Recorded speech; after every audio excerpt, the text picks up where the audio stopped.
Ya estamos de vuelta en el programa y ahora vamos con nuestro consultorio psicológico. Presten mucha atención en casa porque este tema es de suma importancia. Muchos a veces nos quedamos callados, no decimos, no hablamos y es importante de que siempre estemos al pendiente de cada tema con nuestros pequeños en la casa, estemos tan al pendiente para poder evitar problemas que vayan a tener muchas consecuencias más adelante. Es por eso que nosotros en nuestro consultorio psicológico siempre tratamos de tocar temas idóneos para que nos puedan orientar a todos nuestros padres, a los educadores. Hoy hablaremos sobre las autolesiones. ¿De qué estamos hablando? Para guiarnos en este tema muy importante, nos visita la psicóloga Janet Guarniz de Harvard Kids. ¿Cómo estás? Bienvenida al programa. Hola, muchas gracias. Siempre es un gusto estar por acá, sobre todo de temas muy importantes. Estamos ya a puertas o ya varios colegios han iniciado en realidad la etapa escolar y junto con ellos vienen también ciertos aspectos importantes que como padres y como institución y como docente debemos tener en cuenta. Porque normalmente este tipo de situaciones que están pasando, sobre todo cuando hablamos de autolesiones, estamos hablando de un problema emocional que no tan solo se da en adultos, se da en niños e inclusive en adolescentes, ¿no? Así es, así que primero vamos a empezar con lo básico, ¿no? Como explicar al público, a las mamás, a los que nos están viendo, qué se considera una autolesión y en qué momento ocurre. Tengamos que tener en cuenta que la autolesión es solamente un grito de desesperación de poder comunicar lo que la persona quiere sentir o que ya no soporta.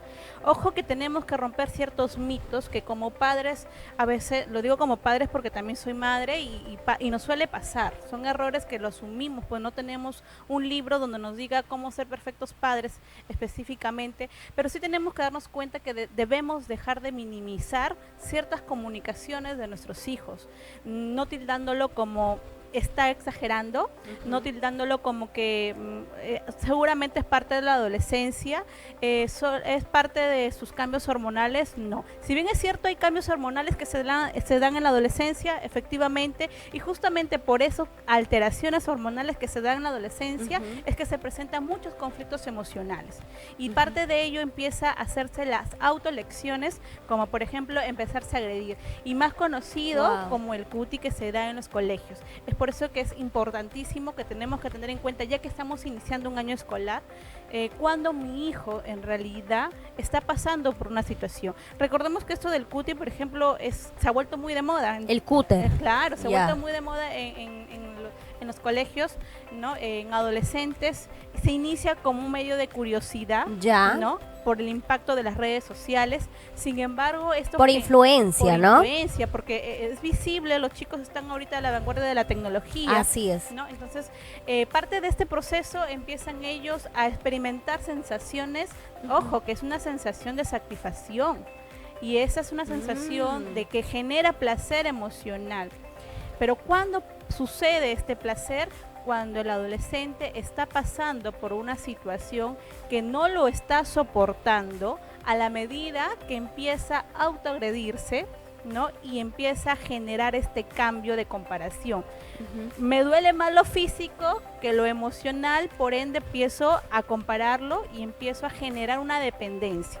Entonces, como padres tenemos que tener mucho cuidado, ¿no? Muy bien, ahora, ¿cuáles vendrían a ser aquellas señales que nos van a alertar a nosotros como padres? Porque si bien es cierto, muchos padres trabajan, no están cerca de los pequeños y tienen, sí, personal que les ayuda, los acompaña, pero no están tan al pendiente como deberían estar, ¿no?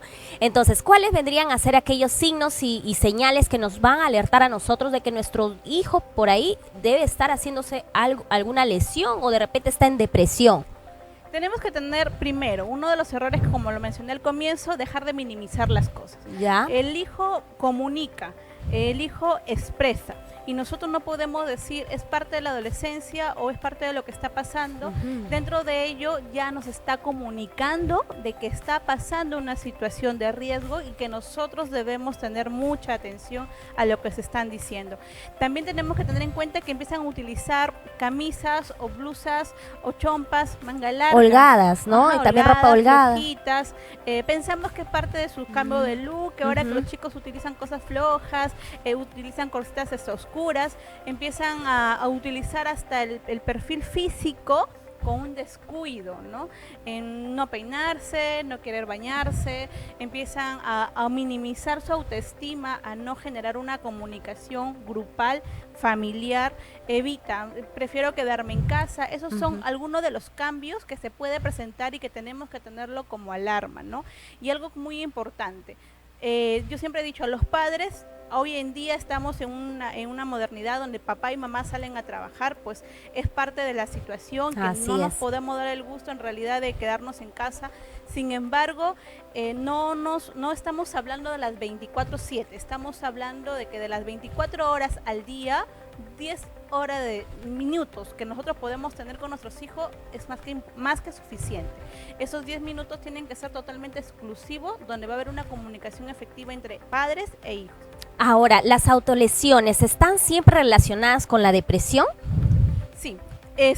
No es un intento de suicidio, ojo, recuerden que no es un intento de suicidio, es simplemente querer agredir para disminuir el dolor emocional, más no es un intento de suicidio. Tenemos que tener en cuenta que el suicida lo intenta sin necesidad de comunicar, ¿no?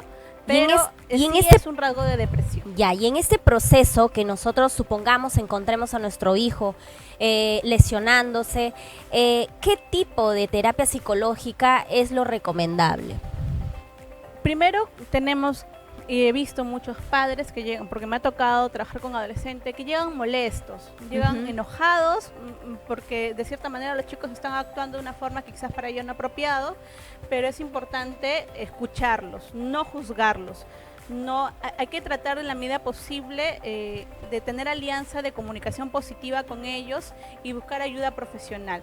Acá lo importante es utilizar el apoyo psicológico en los adolescentes, ¿no? Saber que el niño está siendo guiado y pautado junto con ellos. Ojo que es muy cierto, cuando trabajamos con niños y adolescentes, la terapia psicológica no es tan solo para los niños ni para los adolescentes, tenemos que tener muy en cuenta, eso incluye padres, ¿no? Entonces a veces creemos que ya, lo voy a llamar al psicólogo, comunico, expreso, que mi hija vaya o que mi hijo vaya y solución, no. Acá lo que nos está diciendo la vida, porque es parte del proceso, es tienes que controlar un poco, tienes que parar un poco y tienes que tomarte un tiempo, ¿no? Para poder acompañar en este proceso, porque las terapias no están solo para ellos, la terapia incluye familia, porque es como que curamos la herida, arreglamos el producto, la fruta, y vuelta lo volvemos a meter en el saco que está podrido. Exacto. Y volvemos a lo mismo. Y venimos con cosas más complicadas, porque recuerden que cuando nos sanamos de algo y se da otra vez, viene el efecto doblemente, las situaciones vienen con mayores complicaciones, ya no vienen a consulta, ya vienen a los hospitales donde tenemos ya los suicidas reales. Así es. Empieza a elevarse a mayor. Por ahí se inicia, ¿no? Ahora, esto es más frecuente en adolescentes, pero ¿se ha escuchado de repente por ahí casos de niños más pequeños? Sí. Los pequeños no son visibles mucho, no hay mucha visibilidad.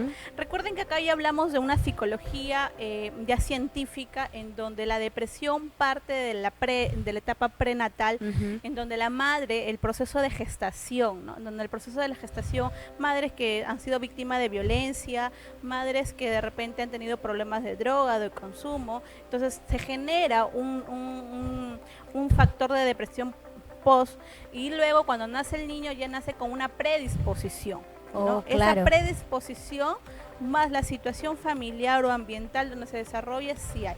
Tenemos niños, ¿no?, que son mayor visibilidad, se ve a la edad de los 5 o 6 años, donde ellos ya empiezan a expresar o a comunicar. Los pequeños casi no es tan visible, pero sí se puede trabajar y manejar.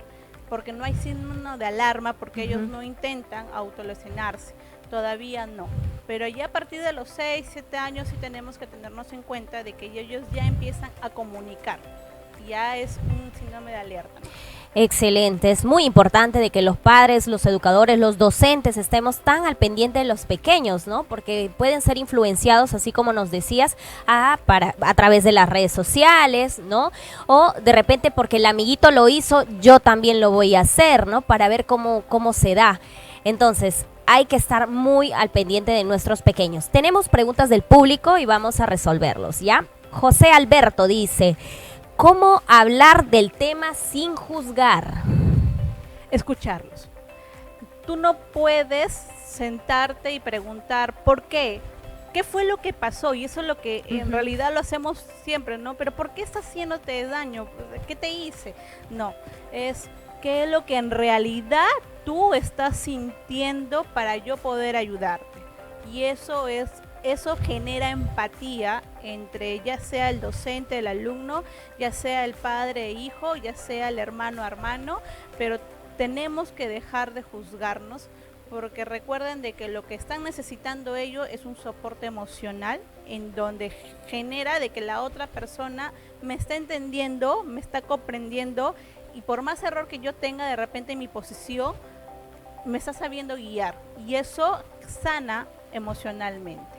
Y eso también da confianza, ¿no? Para que siga hablando y contando más cosas. Muy bien. Daniela Reyes dice: ¿es necesario tratamiento psiquiátrico? En ese sentido, cuando estamos en la parte inicial de la autolesiones, no. Ya cuando intenta lo que es ya la parte del avance, que es la parte ya final, los intentos suicidios que son más fuertes, ahí sí es importante el acompañamiento psiquiátrico. Muy bien. Mariana Vélez dice: ¿las redes influyen en estos casos? ¿Qué tanto? Al revés debería ser, ¿no? ¿Qué tanto influyen las redes sociales en estos casos? Demasiado. Uno de los grandes problemas que nosotros hemos tenido en el área de salud mental y que se ven aumentos son las redes sociales. Han salido cada moda de intento de lastimarse, de autoagredirse, de ofenderse entre compañeros, y esto es producto de que no controlamos un poquito más el tema de las redes sociales en adolescentes en realidad. Y hay que poner un control, ¿no? Incluso hay aplicativos, hay aplicaciones que nos van a ayudar a nosotros cuidar y mantener un límite para que el niño también no se pase y no se exceda, ¿no? Y no vea otras cosas que no debería ver. Fiorella Paredes dice: ¿qué papel cumple la familia en la recuperación? Totalmente, el 80, el 90% es el papel complementario de la familia. No estoy hablando de una familia, a veces me dicen, pero o sea, si yo estoy separada y mi mamá está lejos, por ende no va a funcionar la terapia, no. Estamos hablando del núcleo familiar, no es el estereotipo o la estructura familiar. Estamos hablando del acompañamiento. Yo tengo niños, adolescentes que los padres son separados, pero sin embargo acompañan en este proceso con mucha responsabilidad, y es muy importante. Un niño que siente que está siendo acompañado por las personas más importantes de su vida, que son sus padres, créanmelo que no hay mayor satisfacción de un profesional ver a un niño feliz.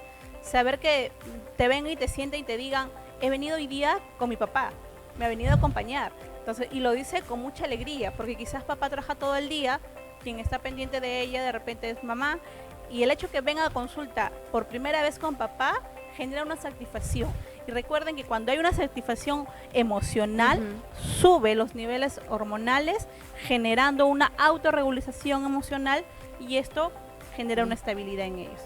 Y no solamente pues es la responsabilidad, es el compromiso, el interés de estar ahí en el acompañamiento con los hijos, ¿no? Es de suma importancia. Como bien decías, eso va a ayudar a fortalecer la autoestima, ¿no? Y evitar pues de que este tipo de casos de autolesiones sigan aumentando, ¿no? Que hoy por hoy todos en casa deberíamos involucrarnos un poquito más en el día a día de los pequeños, de los adolescentes, de los niños, y saber de lo que está pasando en su entorno y lo que se maneja también en el teléfono. Es de suma importancia, ¿no? Muy bien, tenemos una última pregunta de Bruno, dice, ¿se puede superar este comportamiento con terapias? Claro, por supuesto, ¿no? Definitivamente el acompañamiento terapéutico es una de las piezas más importantes en este camino, ¿no? Esto se logra con mucho esfuerzo. Ojo que las terapias no son solo llevar a consulta, que lo evalúen qué es lo que tiene y ya está. Las terapias implica terminar el proceso de sesiones, no tan solo acudir a una sesión, sino terminar todo el proceso para evitar una posible recaída futura y pueda generar mayores complicaciones. Así es, Janet. Este tema es muy delicado, pero no deberíamos tener tabús en casa, hablarlo, conversarlo entre todos los miembros, involucrarnos en el momento en el cual está pasando el adolescente y actuar lo más rápido posible. Llevarlos al psicólogo, que son personas capacitadas, ideales para que puedan ayudar y acompañar en este proceso tan complicado. Entonces, como profesional, ¿cuáles serían tus últimas recomendaciones para aquellas familias que de repente están pasando por este momento? Solo quiero que tengan en cuenta que pedir ayuda no es un acto de cobardía. Así Al contrario, es un acto de amor y de amor propio, ¿no? Escuchar es un acto de servir, de empatía, y sobre todo cuando se trata de nuestros hijos. Padres, tenemos que estar atentos. La atención no implica dejar de trabajar, la atención implica ver los mínimos detalles de comunicación de nuestros hijos que con el tiempo son síntoma de alerta. He escuchado a muchos padres decir, ¿cómo no me di cuenta? Pero sí recuerdo que esto me dijo. Sin embargo, a veces nosotros dejamos de pasar comunicaciones que para nosotros no tienen mucha importancia y es importante para ellos. Entonces tengámoslo en cuenta, padres, que es importante el acompañamiento, no 24/7, pero sí 10 minutos al día es lo más importante que nosotros le podemos dar el tiempo de calidad para nuestros hijos. Excelente, Janet, muchísimas gracias por venir al programa. ¿Cómo te podemos ubicar? Muchas gracias por la invitación también. Nos encontramos en el Centro de Estimulación Harvard Kids, donde tenemos el acompañamiento psicológico en nuestro consultorio al número 9896-35049. Así es, muy bien. Te esperamos para otra oportunidad. Los temas son muy interesantes en psicología. Ahora sí, nos vamos a una pequeña pausa comercial y ya venimos con más aquí en Qué Tarde.